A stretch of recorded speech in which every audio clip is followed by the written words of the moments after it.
Well, first question I wanted to say, all right, on the job, pandemic, social unrest, and a surging crime rate. I guess my first question might be, my lord, any regrets about taking the job?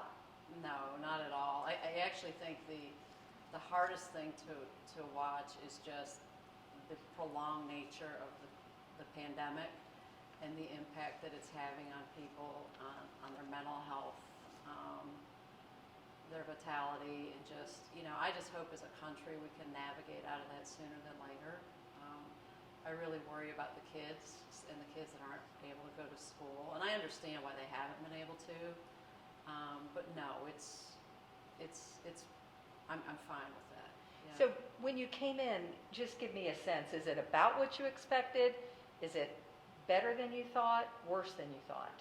There are parts of it that are better, that I anticipating having greater obstacles, but there are other parts of it that are a little more challenging than I would have anticipated. Do you mind giving me one of those? I think that, well, when I came in, I was concerned that there would be real difficulty in getting the officers engaged and wanting to work. And yet I've walked into a space where the officers, all almost to a person, want to work. They want to do their job. They want to be successful. They want to be respected. They just want to be given the green light that this is what is wanted up, that they're supported in doing the job, quite honestly. So that for me was, that was a really nice win to come in and say, okay, so the folks here are engaged. I don't have to rebuild that. I think that the greater challenge is not so much just a result of the police department. It's a result of last year and the year as a whole. COVID, Breonna Taylor, and the amount of the distrust and anger that is simmering between certain groups of individuals, or that people just possess internally. I think we have a lot of folks this last year has been really hard for, just speaking broadly. And I don't think this is just in Louisville. I think this is all over, that there's just a lot of anger and frustration that is becoming a part of the problem-solving platform. So I was going to ask you that because I've watched a couple of the forums, and I saw one that you were part of. And the audience, feelings are tough questions. And what was your takeaway from that? What has been your takeaway? Are we in a space that we can even start healing? I don't even know that we're there yet. Do you think we are? Right. That was probably one of my first observations, is I felt like the city has not even begun healing. What I will say, though, is the particular forum that you referenced at a church, I felt bad. So having that level of disruption is not unusual or new to myself or anyone who's been in law enforcement for any period of time. The difficulty I had with it is sitting up at the front of the church, you could see it was almost like the bride's family and the groom's family. And the one family was making all this noise and the other family wasn't. And they'd come there really to ask questions and have dialogue. And I felt bad that they were not able to engage in any sort of dialogue because they were drowned out. And so for me, that's why it's imperative that I keep going out, I keep having listening sessions to the extent possible in our COVID environment, because there are people who really, they want to talk, and honestly, I need to hear them. And they need to have the opportunity to express themselves. I was going to say, part of the problem has been, just from my observation, is people feeling that they don't have a voice. They don't have a seat at the table. Mm-hmm. How do you empower the community with that then, to know, I am on this listening tour, I want to hear your voice? How do you do that? I think that yes, that is absolutely the driver of much of what we're seeing across the United States, particularly as it applies to the Black community and their relations with police. And I think that what's imperative is, I think it's twofold. And when I've spoken to this, is there's two concurrent streams. One is actually going out, hearing people, hearing their specific concerns, and they're pointed references to where we as law enforcement have underperformed. But the reality of it is, most of these folks are not saying anything that we as law enforcement should not already know. So the But question you said that with that, kind of like, but yet here we are. But we're here because we've not changed. And so I mean, you don't have to be a cop to know that policing has been done disparately in the United States. You do not see white people getting out of cars with a cell phone in their hand getting shot and killed. You do not see white people having search warrants served on their house where they're, or not even a search warrant, where there's just, an officer outside that shoots them when they're in their driveway or shoots them when they're in their living room. I mean, this does not happen to white people. There is a reason. And the reason is we have not, in policing, drilled down on those inherent biases that we all have. We have not made use of force training comparable and consistent with the expectations of society. So I think that, yes, the listening tour is huge, more so for me, just so I know the folks and they have a direct line to me. But the reality of it is, I am going to be judged, and rightly so, by the performance of LMPD. And this is where I think it's critical, and I'm happy with the department. I've met fantastic people who understand within the department what they've been doing is not working. It's not the model they want to pursue moving forward. They want direction on how do you want us to get this done, and I can afford them that. And so I think as law enforcement across the country, we have to stop digging our heels in. It's not working. And it's not one department, it's not one city. There's a pattern of it, and it's been going on for generations. We've seen that over and over again. Mm-hmm. I wanted to ask you, because even before you got here, well, when you were announced, people were saying, but she stepped down at a critical time in Atlanta, and you took some heat here for that. People were going, well, if she stepped down, how can we trust that kind of thing? Do you have any regrets that you stepped down when you did in Atlanta? And did you feel it was the right decision? Oh, I have no regrets. Let me say this. It is always easy. I'm a great Monday morning quarterbacker. As a sports fan, I'd never have lost a Sunday game, right? Because I know what I would have done differently, and I know what should have happened. I get it, right? And when you're a public figure, you're going to be questioned and you're going to be challenged. At the end of the day, my decision to step down was not based on one incident. It was based on multiple factors that have been in play that influenced my decision making. I knew at that time that the best thing for the Atlanta Police Department, and more importantly for the city of Atlanta, was for me to step aside, otherwise I would have been a distraction, period. And I will tell you what is interesting, within the Atlanta community, I can't tell you the volumes of support I got for doing that and for taking the high road. I come up here and it's 180 degrees the other way of like, you quit. Well, here's what I'd say to you. You weren't there, talk to the people that were there. I'm here now, and here's what we're going to do. Anybody that thinks I've ever stepped away from an issue doesn't know my body of work. And anybody that thinks that you as a female can get to a place of being a police chief in a major city without being a fighter is clueless. And so I am here. We're going to get the crime rate down, and we're going to get LMPD in a space where they are a leader nationally in policing. That's what's going to happen. And so I get there's detractors, I get folks who are upset, but at some point, what you have to do is, if you want to get to the next level, you got to start working to the next level. And that's what I'm doing. And I hope that the various members of the community, regardless of who they are, will work with me to get LMPD to the next level. Let's talk about the fact that you come at one of the most crucial times, which is no surprise to you, obviously, approaching the 1-year anniversary of Breonna Taylor. Where do you see us as a city? I mean, you've listened, you've been here, where you're getting a bit of the pulse. I mean, are we in the space, I mean, because you had to, just go through detractors when you came. Are we at this space now where you can just start implementing? I think that more than anything, when I look at the rate of violence, LMPD cannot work quickly enough, provided we're working smartly. This level of violence is not sustainable. It's not acceptable. There are too many people being killed, too many people being shot, and it is imperative that we start working. And so I think that, my listening tour and my meet and greets and my getting to know the terrain it's going to be ongoing. There's not a cutoff date.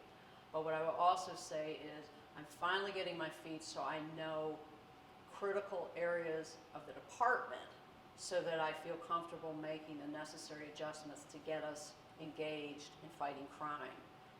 We simply have to perform differently and do better. This violence is not an option, and it is not acceptable.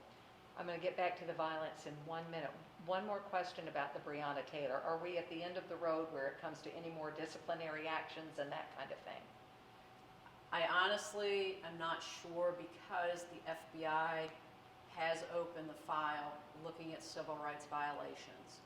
So the FBI has until they close out their investigation, I don't know. Okay. Next question, when you were talking about the crime rate, which is just off the charts in Louisville right now. I mean, you've been to Atlanta, you've seen violence before. What is going on, do you think, here? Do you have a feel for why this, we've had crime issues in the past, so it's not anything new, but these rates that are just exponentially higher, is it pandemic related, poverty related? What do you see the root cause? I think that the first thing to know is it's not just Louisville. If you look across the country, this is a problem in a vast number of cities. I think it's a direct result of a confluence of events.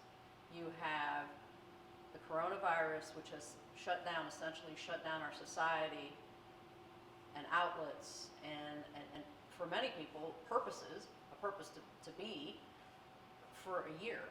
And so folks they've been trapped in their homes, in their neighborhoods, for a prolonged period of time, which plays a direct role in domestic violence. You have the schools that have been closed, so you have children who've had idle time because not just the schools closed, but the after-school programs, your outlets such as the Boys and Girls Club. All of these have been shut. If you add to that the fact that you're dealing with, do you need me to shut off the phone? Oh, no, you're good. It's good. in my purse. You can open that. Yeah. No, we'll just keep going. Okay. I barely heard it. There's two phones in there. You might want. I should have forgot. So you add to that the children who are already marginalized. If you take kids who are already in those communities that are underserved, that typically have high rates of poverty, their outlet, their savior is school. Their outlet, their savior is after school programs, right? That's not been for the most part not been available. So you have idle time. What happened? Nothing to do. Where there's a system, there's already systemic poverty. You throw in there the proliferation of illegal guns. You throw in there criminals who are already engaged in criminal activity. You throw in there the court system that's shut down. It's just like, what else can we layer on top of this? So I think and then you have these very public, horrific events involving law enforcement, the arm that's supposed to, in theory, be providing safety and reassurance. It's just a recipe for discontent and violence, and for the space that we're in. So there's all these factors that maybe I can't control, but what can I control? LMPD, because of the events of this past year, like many police departments, is largely operating in a reactive space. And the reality of it is, until we and other agencies resume proactive enforcement, you're going to see higher crime rates. Until the courts open up and are hearing real-time cases involving individuals who are committing violence and possessing guns illegally, it's going to be a problem.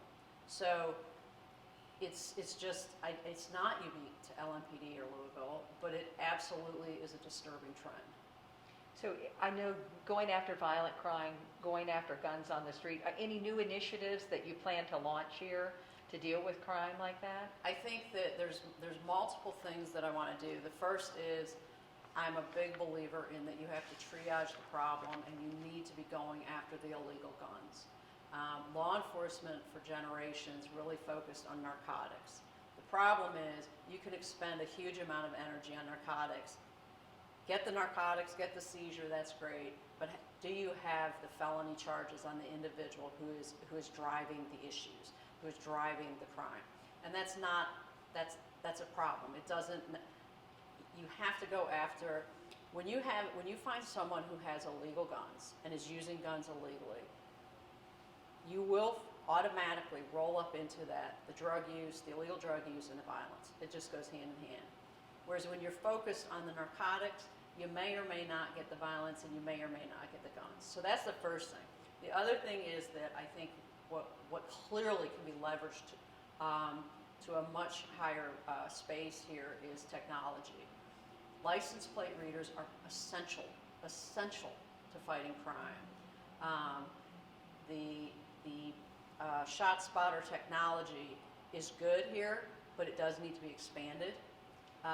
Cameras, it's good here, but it needs to be expanded. The reality of it is when you start using technology, you police smarter. So you're not arbitrarily thinking that, okay, well, maybe that's a good area for me to be. No, you know that you've had a stolen car here. You know you can see the crime occurring. So technology, there's the huge opportunity for technology to be leveraged here to help in the crime fighting efforts, which is essential because when you're short officers, this is another way you can help close the gap. You had talked about reducing violent crime and violence. The other one was rebuilding trust. Mm-hmm. Part of that is you being out in the community, Mm-hmm. I'm assuming, and us getting to know you because we don't know you. Right. How do you rebuild the trust? Because you can see in this town, like, let me ask you, I'm assuming you think we have a trust problem. Let me make sure you feel that way. I do think there's absolutely a trust I problem. don't want to assume that No. anything. So how do you rebuild that? Right, so, and I think that's probably been the question I've been asked the most. And the reality of it is, the more I can meet with people, the more I can communicate with them, wonderful. That's a critical part of the process.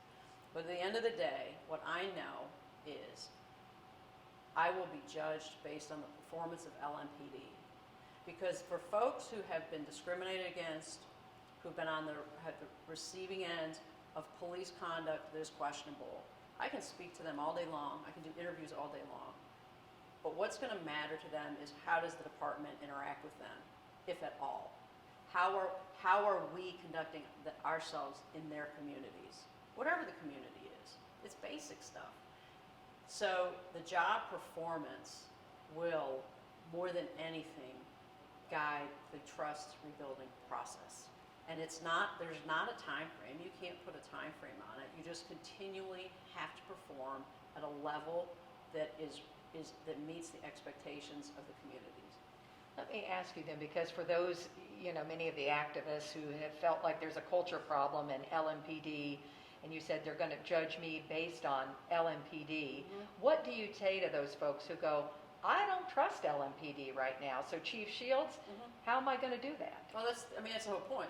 I can't give you, there's not an answer that's going to satisfy someone from that posture, and I understand that. What you're going to want to see is you're going to want to see us operating in a manner that is different than what they've been accustomed to. So, again, we can roundtable it, as I have with some of the protesters, round and round, but I know when I leave the table, what is going to sway their decision is when they see the department performing differently. Is there a conversation you've had with officers? I guess maybe what I'm wanting to hear from you, is there something that you've said? Have you come in and recognized anything where you said, this isn't the way it's going to be anymore? Yeah, I think I've had those conversations in multiple different areas internally. Much of what I find in law enforcement that drives the decision-making of officers is a lack of awareness. And I say this because I've come from a department for 25 years, a department that was predominantly black, and a city that's predominantly black. So the conversations around policing behavior and conduct in my previous world, there were black people at the table. There were black people driving these conversations. The issue wasn't black or white. The issue was the police culture. And that's what I try to tell people is the police culture is what I have to hit head on. And what that means is, first off, educating the officers on the role of police in the history of civil rights. Most folks, especially when you're dealing with, I mean, the U.S. has never been particularly great at teaching history. And then now, so I'm surrounded by 21, 25-year-olds. For many of them, whether they're black or white, I can tell you this, is they're just not aware of the role of police in the history of the civil rights movement, which is, and it's my job to show them, okay, look at this. When you go back and you see black protesters being attacked by dogs, being hit by nightsticks by people on horses, who is doing this? It's the police. The police are the ones holding the dogs on the horses with the nightsticks. That's not that long ago.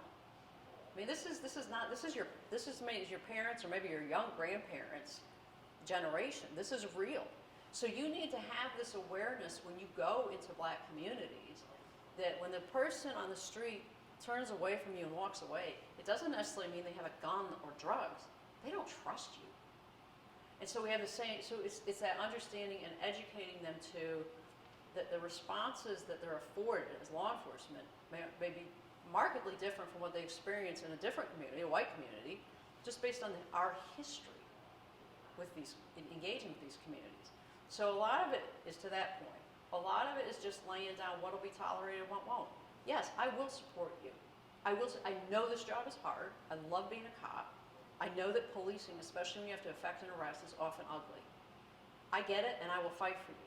But also understand this. You are going to be accountable for your decision making. That body-worn camera needs to be on, and you need to conduct yourself in a manner that's consistent with how the police academy trains you. You do that, we'll be fine. But when you start going rogue, going random, cutting corners, and policing differently in community A than you do in community B, because community A has less money and therefore probably isn't going to retain a lawyer who's so expensive or have cameras all over the house, that's when you get in trouble. We morph policing practices to fit where we're policing, as opposed to taking what the academies train us and applying it uniformly across our neighborhoods.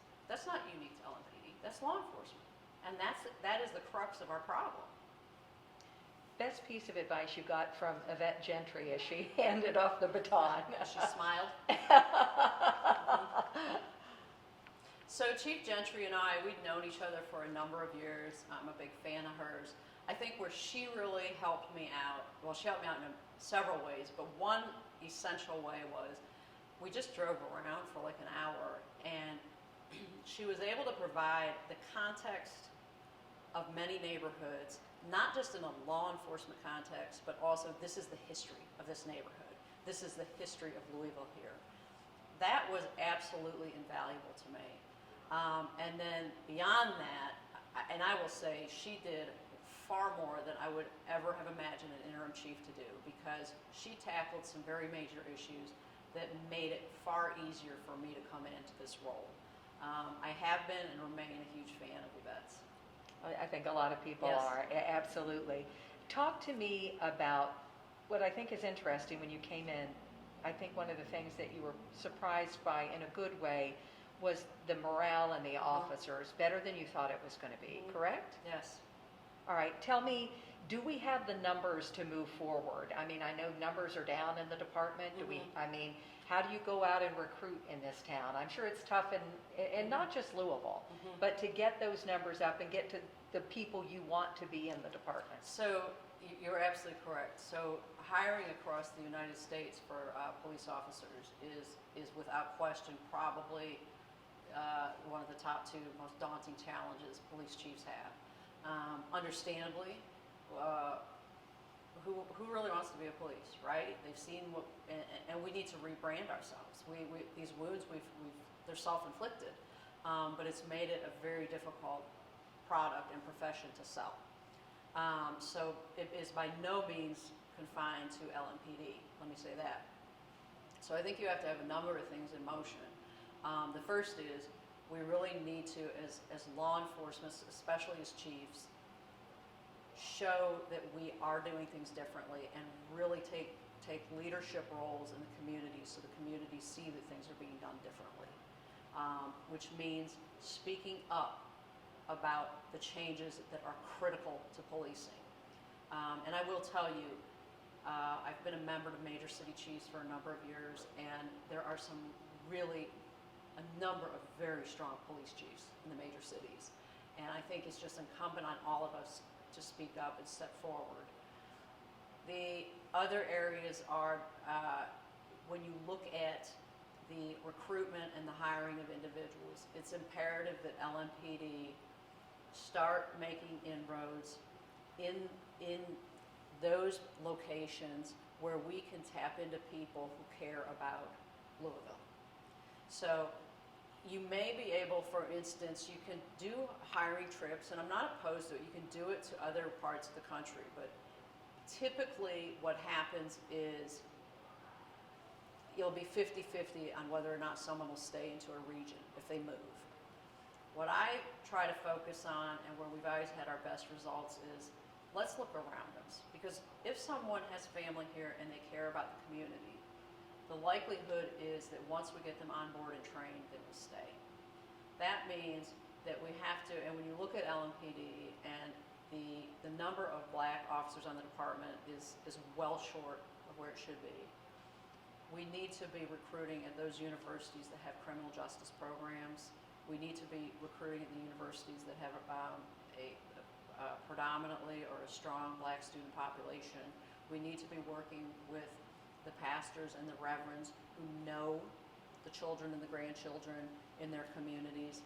We need to be, it has to be really a grassroots local level so that you get individuals who are committed to this city. It's huge. And then the other thing is, it's my responsibility to push forward and drive the narrative so that LMPD are the best paid employees in the state. It should be a given. When you are the largest city in the state, you're dealing with the most calls, you're going to be confronted with the most violence. It's imperative that if you want to attract and retain talent, you have to compensate them appropriately. And what you find, unfortunately, in cities, and this is not unique to LMPD, but it's an obstacle I overcame in Atlanta, is we'll spend $100,000 to recruit, hire, and train a cop, and they leave it 2 years to go next door for $10,000 more. It's like the worst business model imaginable. And as an employer, I have a responsibility to present council and the mayor's office with a business plan that says, this is what we need to pay so that we continue to attract qualified candidates, but as importantly, they stay here. Because policing is a learned profession, and the reality of it is the first couple years of policing, you're learning so much. There's a lot of challenges and obstacles. Well, you don't want people walking out the door when they're finally getting into a place where they actually are starting to understand the nuances of the profession. Yeah, so retention is a big deal. Huge. Downtown, you've walked around, you've seen it. A lot of people, with pandemic, with the social unrest, there's an image of being afraid to come back downtown. How do you, I guess, rectify all of that, which is another thing on your plate? I think that, downtown, I think will start to come back as people get the shots and feel more comfortable coming back to work. I mean, that's the huge thing. It's not just Louisville. It's all these cities. When you go downtown, it can kind of feel like a ghost town because people just are not coming in. They're not leaving their homes or their small circle. So I think there's that part that will just come with time. I think, though, there is also it is navigating the space of the imagery and the disturbances and just all of the protests that occurred last year. There is a lot of I think a lot of it is just folks just I think it's almost like PTSD, just feeling like, and I apply this to everybody. I think there's just a sense of uncertainty. And my job is to say, hey, this is a welcoming city, it's a welcoming area, and yes, you can work down here and you can protest down here. You can do it. It's not an either or. So let's navigate this space so it's welcoming for everybody and what they want to do. And it's attainable. It's not, that's not, it's attainable. It happens in many cities, and we'll get back to that space. I just think we're in a really strange time where people just aren't even going to the office. One thing I wanted to ask, when you came in, I thought, wow, she's coming in on the tail end of an administration. She has 2 years, the clock is ticking. I was like, what is she thinking? I mean, that's, your back's against the wall to a degree with time. Do you feel like that the clock is ticking or not? No, because I didn't come here because I didn't choose LMPD because of the amount of time that the mayor had left. I chose LMPD. It was the only police chief job I applied for, and I also turned down other private sector jobs. And the reason for that is I wanted the challenge of LMPD. I knew I could help them overcome what they had in front of them. And whether it is 1 year, 2 year, or 8 years, I want to start working on it now. Now. I'm not looking for, a 5-year contract means nothing to me if I'm not successful the minute I start hitting the ground working. So this is about me performing. And so I want things to turn around sooner than later. 2 years to me sounds like forever when I think about what I want to accomplish. So no, that's not the lens I'm looking at it through. Interesting. So are you hoping then that work would continue with the new administration, or is that even something you think about? I don't think about it. I've done this job, law enforcement, long enough to know how political it is. And what I would say is it would have to be a mayor that I wanted to work with. And I don't know who it's going to be. I think you're probably going to have about 40 candidates, so we'll regroup. One thing that I don't know a lot about you, so if you had to have one word to describe yourself, what would it be? Oh my God, I'm awful at these things. You know what? I'm fair. I'm easygoing. I like to laugh, but I am. When it comes to law enforcement, I'm driven. Driven would be the word that you would say. Is there something else that we don't know about you? Because I feel like, people who would be watching this, a little bit about yourself that you would want them to know. What would you say to Louisville? I would say that I love sports, and the SEC is a much better conference than the one you're currently in. Fighting words. You really want to go there, huh? So if you had a chance to watch any, basketball's underway, but like you said, with COVID, it's really tough. Are you more basketball or are you more football? Oh, definitely football. Definitely football. That being said, there's nothing I love more in person than college basketball and baseball. Okay, well, when you've got Slugger Museum right across the street here. There you go. Last question. This is going to, March kicks off Women's History Month. You're only the second woman to lead this department. Yeah. I mean, I don't know, were you the first in Second. Atlanta? Second in Atlanta as well. How do you want to make your mark? Does the female thing ever even come into it? Or when you think about making your mark in Women's History Month, how important is that to you? It's interesting. The female thing never crossed my mind for years. And if anything, I had much less tolerance for females who were not highly effective at the job. And I don't even think I was consciously aware of it. I know I wasn't. I had a male colleague, and he once pointed out to me, we'd become friends. He said, you're much harder on the female officers than the male. Never crossed my mind. And it wasn't until I got part of the command staff that one of my peers, her name's Sherilyn Davis, CJ Davis, and she's a chief now in Durham, North Carolina. And she had a few more years on than me, and she's a real classy person. And she just really started doing like this female recognition annually. And I was like, what are you doing? We gotta, and she's like, Erika, these folks, we've got to help these female officers. they need to know that we support them and that they can do this job and that they have a support network. And I had a lot of respect for CJ, so I listened to her and I started following her, and I was like, I didn't really believe it, but I was just like, I have too much respect for CJ to not listen. And so I started just kind of opening the door a bit. So for some of these female officers and these march outreach, speaking to female groups, and what I found was the females, regardless of sector, regardless of the business sector they worked in, were starving to hear from other female leaders. And it blew me away. It never even crossed my mind. And so based on that, I've been very deliberate in being aware of it and really trying to work to reassure women that however I can help you, I'm going to help you. Because I think that from where the posture where I came from is I'd always played competitive sports and I played against men. So it just didn't cross my mind that maybe everyone wasn't coming from that platform where if they were knocked down, they were just automatically going to get back up. And so it actually does matter to me, and it's something that once I can get my arms around the bear of everything else that's going on in LMPD, I will be looking along with my deputy chief who came with me, Chief Falarwell, to really ensure that females understand the significance of their contributions to the profession. Because there is nothing more damaging to any profession than having nothing but like types at the table. Agreed. And you said competitive sport. What sport?